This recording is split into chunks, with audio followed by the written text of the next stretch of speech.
Never more than 7 minutes from weather on 13 Eyewitness News this morning. From Houston's news leader, this is 13 Eyewitness News Tonight. The death of Ken Lay this morning came as a shock to many. The founder of Enron is being remembered tonight as much for his contributions to society as for his part in one of the biggest corporate scandals in U.S. history. He was awaiting sentencing after being found guilty of conspiracy and fraud, a sad ending to several stressful years for Lay.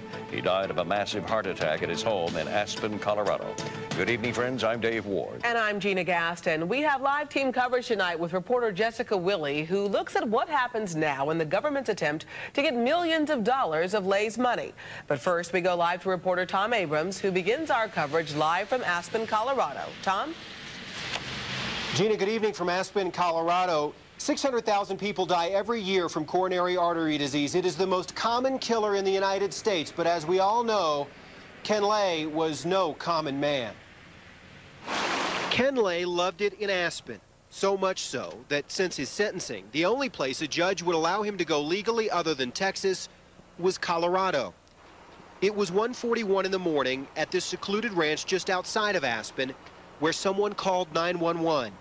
90 minutes later, Ken Lay died at Aspen Valley Hospital. Mr. Lay had severe coronary artery disease. There was evidence that he had had a heart attack in the past. Lay was well known here. He'd once owned 4 pieces of property in this village, but there is still little sympathy. It's unfortunate that his loss of life to his loved ones, but maybe it was better than spending the rest of his life in jail. What I really think is that perhaps the whole tension of this killed him.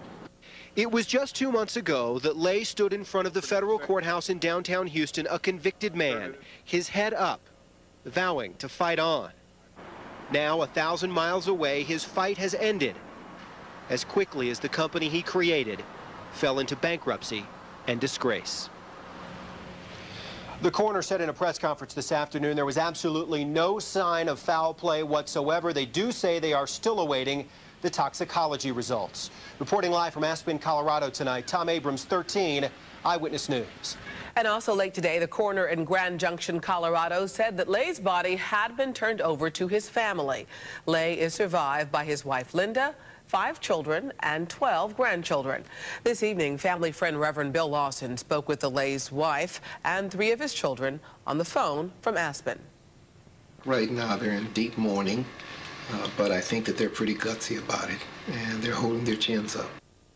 Now, we have learned his family has already made funeral arrangements for him. It is scheduled for this Sunday in Aspen, Colorado. We are told the family will then return to Houston for memorial service Tuesday at First United Methodist Church, which is on Main Street. No time has been set for that service. We have also learned Lay's body will be cremated and his ashes left in Aspen. It was 6 weeks ago when Lay and his co-defendant Jeff Skilling were convicted of fraud and conspiracy. Lay was also convicted of bank fraud in a separate trial. His sentencing was set for October 23rd, but his death could now mean his conviction will be vacated. What is not clear, however, is whether the federal government will continue to go after Lay's assets, more than $43 million the government says was ill-gotten gains. Eyewitness News reporter Jessica Willey standing by live at the federal courthouse downtown with what the law says and how the government could pursue Lay's fortune. Jessica? Dave, the last time we saw Ken Lay leave this federal courthouse in downtown Houston, he was guilty. But the law is pretty clear. A defendant's death wipes out the case against him, which means Ken Lay will now be legally innocent. In the court of public opinion, there is little disagreement. He's still guilty, dead or alive. When Ken Lay walked out of the federal courthouse in May, a convicted man, that was how history would remember him. I really do think people think of him as guilty. The courts now will have a different opinion. Not only it ends the proceedings, but as the law uses the word ab initio, it's as if it never happened. Which means in the eyes of the court, there was no indictment and certainly no conviction.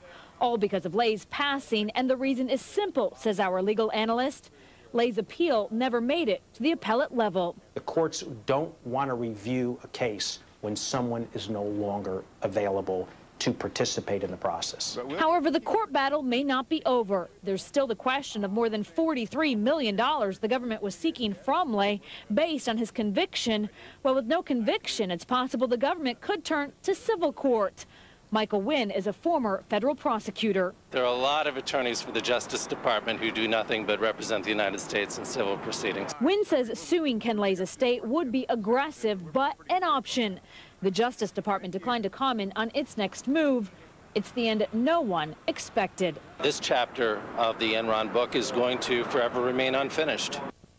And if the government does sue Ken Lay's estate, experts say it could go after only half, because his widow, Linda Lay, is entitled to the other half. It's not clear just how big that estate is. As for that criminal case, a death certificate will be required by the court to close it out. Reporting live from the federal courthouse downtown, Jessica Willey, 13 Eyewitness News. As for Jeff Skilling, he told the Associated Press today he was aware of Lay's death, but he had no comment. Our legal expert tells us Lay's death will not affect Skilling's sentencing, set for October 23rd. He still faces decades behind bars. Even Ken Lay's toughest critics were surprised by his sudden passing. Among them, former Enron VP Sharon Watkins, whose now famous memo warned higher-ups of the company's impending fall. Watkins expressed condolences to the Lay family through her lawyer, a former federal prosecutor. He says if convicted to prison, or rather if sentenced to prison, Lay would have served time in a minimum security federal prison, but would have been living among violent offenders. Given the length of sentence he would have received, it would have been pretty much a life sentence for him, and it would have been a nightmare. Ken Lay's attorney, Mike Ramsey, was unavailable for comment today. He is said to be working with Lay's family now. Now, it was Ramsey whose emergency heart surgery took him out of the courtroom even as Lay was testifying in the Enron trial. The news of Ken Lay's death was a shock to thousands of former employees who once worked for Enron. That shock is giving way to emotions. Some see the passing as justice denied, while others say they feel for the Enron chief's family. As a person, he was a dad, a husband, a grandfather, and my heart goes out to the family because, yes, you know, the Enron employees were affected by a lot of things that he did, but at the same time, he's a person. Some employees said they hope they will be allowed to attend funeral services for the former Enron CEO.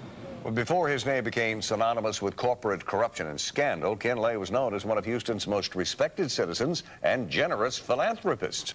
Eyewitness News anchor Ilona Carson joining us now with more on who Ken Lay was. Ilona?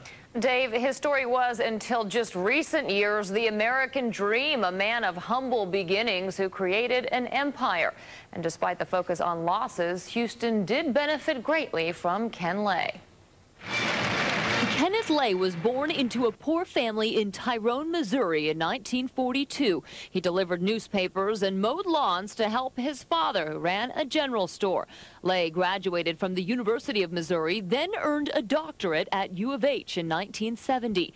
After a stint at Humble Oil, Lay joined the Navy and worked for the Department of the Interior before returning to business.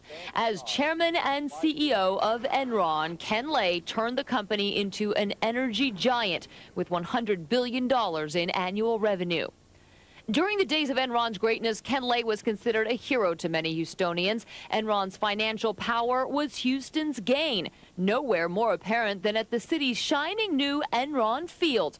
And Lay was a respected philanthropist, giving millions of dollars to Houston charities. The United Way alone receives $6 million in donations every year. When the company fell, 5,600 jobs and $2 billion in pension plans were lost. I continue to grieve for what happened at Enron. I mean, it was an enormous failure, and it was certainly the day that we filed for bankruptcy was probably the saddest day of my life. Even after the collapse of Enron, philanthropy remained a priority for Lay. We're going to prove my innocence.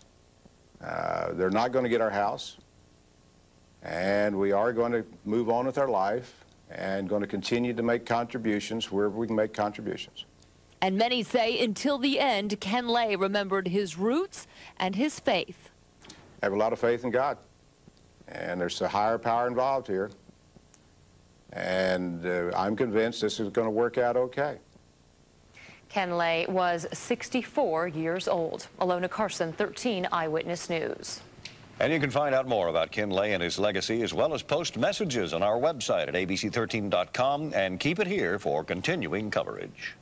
It's not a catastrophe. To me, it is. To me, it's very much a catastrophe. Still ahead, homeowners already dealt a blow by flooding that ruined their homes now learn help may never come in the form of FEMA money. Plus, there is news tonight that North Korea has even more missiles ready to fire. But first, why getting caught with a ladder got a local man in so much trouble. There's one good thing about all the rain lately. It's helping to keep the temperatures down. Today, for example, the high 86 degrees at Bush Intercontinental Airport. But we get rid of some of the rain this weekend, and that means we will be warming up. We'll show you how warm and how wet it will be tonight coming up in the forecast. Hurricanes Katrina and Rita serve as reminders to be better prepared. Start now by picking up your ABC 13 Hurricane Tracking Map at Kroger. It's the largest map in town, complete with must-have grocery list, emergency contact numbers, and critical before and after storm information. Get your free ABC 13 Hurricane Tracking Map, backed by Houston's largest, most experienced weather team, the 13 Eyewitness Weather Team. Sack it at Kroger and track it on ABC 13. Good. New tonight, teenager in Bel Air charged with trying to help his young girlfriend sneak out of her house. An officer on patrol spotted James Letch unloading a ladder in a church parking lot around midnight Monday night. Letch is almost 19. His girlfriend is just 15, and that's why he's charged with enticing a child, a misdemeanor. He didn't try to lie. I mean, he was there to sneak his girlfriend out, but when he saw the patrol car, he decided against it, and that he was just going to go home. Well, just last month, the 15-year-old girl was involved in a runaway case. Police say she was with Letch, but he claimed he did not know she was so young, and he was not charged in that case. New tonight, victims of last month's flooding are upset, angry after learning FEMA will not help pay for the cleanup. The most will remember the flooding that hit several areas across Harris County. Homes were drenched and cars left underwater. Eyewitness News reporter Gina Apodaca is live in Southeast Houston to show us why residents will not be getting federal aid. Gene? And Gina, remember, this area was one of the hardest hit areas. You can see weeks after the storm, debris still litters the streets here. Despite this scene, state officials say it's not enough for FEMA to pay up. We had sheetrock, a pile of sheetrock that came off. We had to tear off all the sheetrock inside the living room. And 2 weeks after Paul Aguilar's home was buried under 2 feet of water, he's still cleaning up. But if that wasn't hard enough, now the news, FEMA won't be picking up the tab. It's just hard. There's no other way to explain it. Harris County officials first estimated some 3,200 homes were affected by last month's flood. But when state assessors came to town, they ruled the scene did not constitute a federal disaster. There are thresholds that have to be met to be categorized catastrophic events. Under FEMA guidelines, Harris County would only receive aid if at least 25 homes suffered major damage. Those homes would have to also be underinsured or uninsured. According to state data, only 5 homes in all of Harris County met those guidelines. Nobody cares. Oh, well. Steve Sessions is just one of dozens now fighting for some type of help. His neighbors have already collected dozens of signatures, hoping to force the city to step in, picking up where they feel the state let them down. Hey, you know, you had to start all over. No insurance, no nothing. It's not a catastrophe. To me, it is. And state officials say they certainly empathize with the homeowners, but they say this is actually a good thing, believe it or not. They say it actually proves that most Houstonians are insured. In fact, they say when the adjusters came to this area, 90% of the homes were insured. Live in Southeast Houston, Gina Apodaca, 13 Eyewitness News. Jurors will hear more testimony in the Andrea Yates retrial tomorrow, this time from the defense. A sick juror postponed the trial today. One of the witnesses the defense expects to question will be the children's paternal grandmother. Yates admitted drowning her 5 children in 2001. Her conviction was later thrown out. She is again pleaded not guilty by reason of insanity. She faces a life sentence if she is convicted. We have an update on a missing boy we first told you about last night at 10. 1.5-year-old K-Rich Forbes is with his mother and grandmother tonight. Tow truck drivers found that missing boy early this morning. Police say his father left him alone in an SUV with the engine running last night at a Southwest Houston apartment complex. Now, we just checked, and police have not found the thieves who stole that vehicle. Well, let's check on the weather. Tim Heller's here to tell us about the next few days. I'm a little concerned about the situation tonight because we could see a repeat performance of what we saw a couple of weeks ago. We got a storm sitting right overhead tonight, and as the temperatures cool off in the atmosphere, a lot of that tropical moisture may end up falling out as some heavy rain. Keep that in mind in the overnight hours. You may end up hearing some pretty heavy showers out there. This may be a problem again early tomorrow morning. This was actually the scene in Katy this morning. Actually, had a couple of neighborhoods in Katy up around the Spring area, also seeing enough water to fill up the streets, but no water inside the homes, luckily. Here's a look at some of the numbers from your eyewitness storm spotters from the showers that just fell today. Over 2 inches of rain up toward the Norchester neighborhood and the Woodlands. Lori Hooper called it with almost 3 inches of rain in her rain gauge, 1.5 inches or just about 1.85 there in the Heights, over 1.5 inches out toward Piney Point and Pearland, over 2 inches of rain. It gets heavier down toward Texas City. Deanne Haney called it with over 3 inches of rain in her rain gauge, and out toward Mont Bellevue, just under 3 inches of rain from the showers today. Here's what live Super Doppler radar is showing right now, and admittedly, it's not much. The problem, though, is that upper level low sitting right overhead. Watch the spin in the radar here, and you'll see it's actually just located to the northwest of Houston. It's a very warm, humid air mass out there, and with these upper level lows sitting right overhead, typically what we see as the atmosphere cools down is we end up dumping a lot of rain out of it. It's what happened last night. It could happen again during the overnight hours tonight, so remember that as you see some showers or hear some showers starting to form around the area. Navasota right now, some light to moderate rainfall down toward Belleville. Same story there. Heavier showers out toward Brenham. That's actually drifting southwestward now toward the Shelby area. And again, just a couple of showers now, but radar will be interesting tomorrow morning. It's typically right before daybreak is when we get the heaviest rains. Outside at this hour, it's still pretty warm and humid with 78 degrees in Houston, 78 at Hobby, 79 in Galveston, humidity at 87%, dew points mid-70s, east winds at 8, and the pressure at 29.96. Here's a look at what's happening elsewhere around the state. A lot of 70s and 80s out there. In fact, a lot of scattered showers again across the region today. There's our 78, there's 79 up in Dallas, 82 in San Angelo, and 80 right now in San Antonio. And again, notice the big spin here and that storm center just to the northwest of town. This little stationary front, by the way, has some cool air behind it. Unfortunately, this upper level low will not allow it to come into our part of the state, so we stay on the warm and humid side. But once we get rid of this storm, our rain chances should drop a little bit by the weekend. The problem again tonight and tomorrow. Our raincast is indicating a potential here for 3 to 5 inches of rain.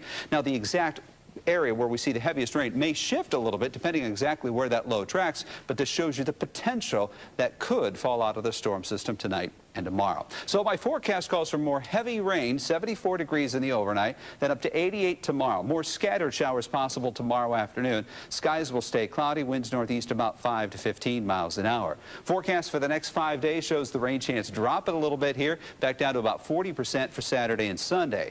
I think by that point, we're just back to the usual weather pattern of afternoon, early evening showers, maybe some sunshine, but of course it gets a lot warmer when that sun comes back out. Yeah. So Doug Brown will be here early tomorrow morning. My advice is if you hear the heavy showers going all night long, get up, check the radar, find out what's going on. For sure. Thank you, Tim. Thanks. Still ahead, the casinos go quiet in Atlantic City. Latest victims of a government shutdown. We'll tell you why. But first, it is just a kitten, but already proving it has 9 lives after surviving a wood chipper. It's an amazing story coming up.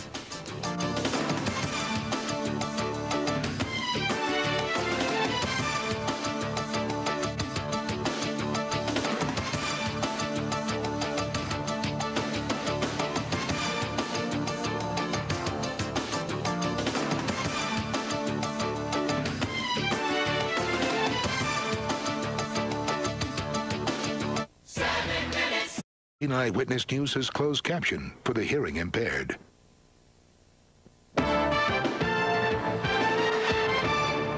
Newspapers in South Korea are reporting that North Korea has at least 3 more missiles on launch pads ready for firing. That communist nation tested more long-range missiles today, but they plunged into the sea shortly after liftoff.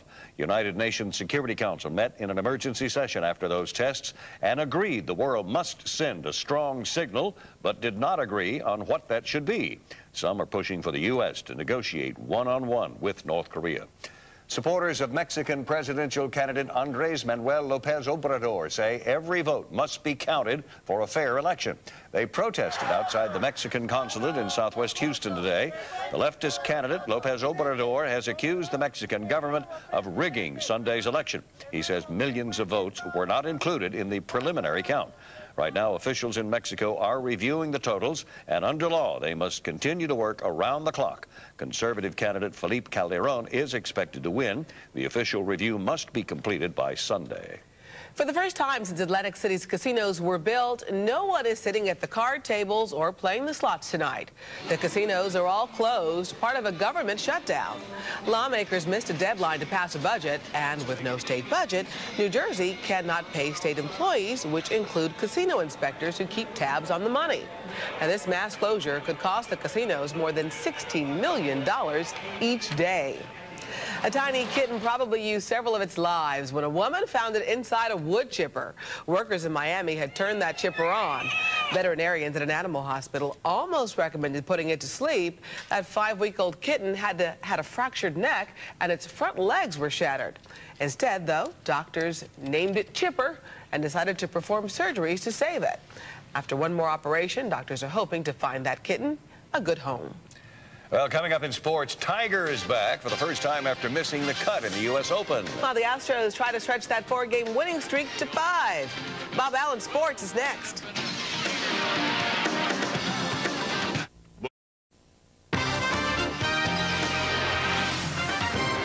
Let's see how our favorite athletes are doing tonight. Well, now Roy Oswalt can't get any run support. Here's Bob Allen. I'm telling you, David. Astros winding up the Cubs series at Minute Maid tonight. This one was really frustrating. Bottom of the fourth, Brad Ausmus comes to the plate, having gone 0 for his last 40, an Astro record for a position player. But look, he breaks a streak with the infield single to the left side. Top of the fifth, still no score. Todd Walker takes Roy Oswalt to the gap in left center. Michael Barrett comes all the way around from first to score 1-0 Cubs. Now, here's the frustrating thing. Astros twice get a runner to third with 1 out, and they can't get him in. The last time in the ninth, Willie Taveras on third. Chris Burt pops out to the catcher. Then Morgan Ensberg grounds into the fielder's choice to end it. Astros leave 8. Did I say 8 runners in scoring position? Oswalt pitches a complete game, gives up only 1 run, and loses. Cubs win it 1-0. Ouch.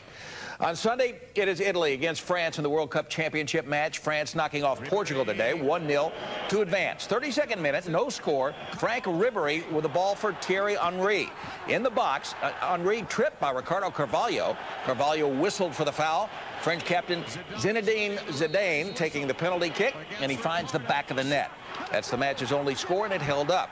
France beats Portugal 1-0, and they will face Italy Sunday for the championship that you will see right here on ABC 13. Now to golf, where Tiger Woods makes his first appearance since missing the cut at the U.S. Open. That was the first major that he did not make the cut, but that was after taking a long time off after the death of his father. Tiger will be playing in the Western Open in Chicago and admits that the layoff did have a lot to do with his problems at the U.S. Open. It was very disappointing because I had good practice sessions. I felt I was prepared.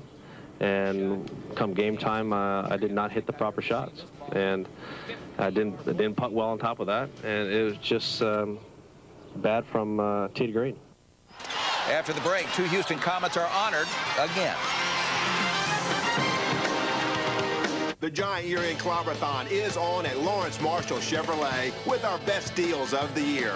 Final clearance prices on every Chevy. 0% financing for 72 months, plus a 100,000-mile warranty for no extra charge. No hype, no hassle, no big city fees. Call 1-866-CLOBBER, visit lawrencemarshall.com, or drive out Highway 290 to Hempstead. The year-end Clobber-a-thon at Lawrence Marshall. We clobber big city Chevy prices. Comets in LA tonight taking on the Sparks. Right now, the Comets down 40-25 at the half. The Comets' Cheryl Swoops and Dawn Staley will start for the Western Conference in next Wednesday's WNBA All-Star Game. It's Staley's 4th start in the game. And for Swoops, it's the 6th time she has started the game. Both Swoops and Staley were named to the WNBA's All-Decade team. At Wimbledon, top seed Roger Federer gets to the semifinals with a 6-4, 6-4, 6-4 win over Mario Ancic. Ancic was the last man to beat Federer at Wimbledon, and that was in the first round back in 2002. Federer now within 2 matches of his 4th straight Wimbledon title. And Australian Robbie McEwen won another stage at the Tour de France, but Belgian Tom Boonen is still wearing the leader's yellow jersey. McEwen took today's 128.6-mile stage 2 days after he won the 2nd stage. Astros again shut out 1-0. Cardinals are in town tomorrow. We'll see what happens then. Tour de France not the same without another Lance. winning streak going. I hope so. Okay, thanks, Bob. Well, before we go tonight, pizza and beer sounds like a good summer snack, and a California bear would agree. At State Line, Nevada, that bear climbed into the backseat of a vintage red Buick convertible and chowed down on barbecued chicken and jalapeno pizza he found there. He washed it all down with beer and booze that he took from a cooler he found in the car, and then staggered off into the woods. The owner says there was no damage to his car, but the messy bear spilled barbecue sauce, cheese, beer, and booze all over the seats and the floor. Quite a cleanup job. And that is our report for tonight. Be sure to stay tuned for Nightline, and then join Tom Cook and Minerva Perez for Eyewitness News at 5 a.m. For Gina Gaston, Bob Allen, and Tim Heller, I'm Dave Ward. Thank you for being with us, and good night.